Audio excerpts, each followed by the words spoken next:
In this episode, we're going to take all of this old 1800s, early 1900 newspaper that we pulled from the wall and turn it into an art piece that we're going to permanently incorporate into the wall of our newly renovated house.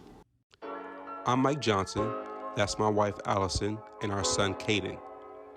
And we just bought an 120-year-old farmhouse on 15 acres.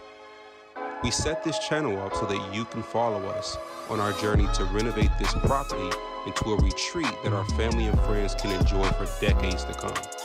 But I gotta warn you, there will be challenges, and this won't be easy. And whoa, look at that. But then again, what worth having is easy.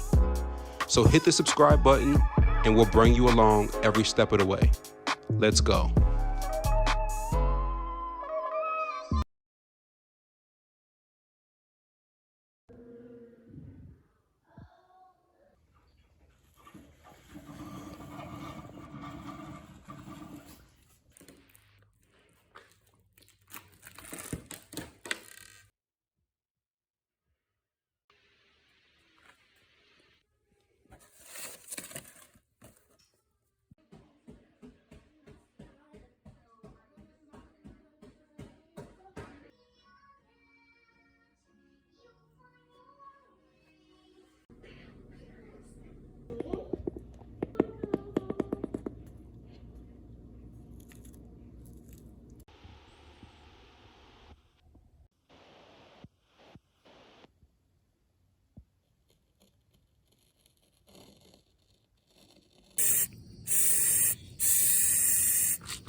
Click that subscribe button.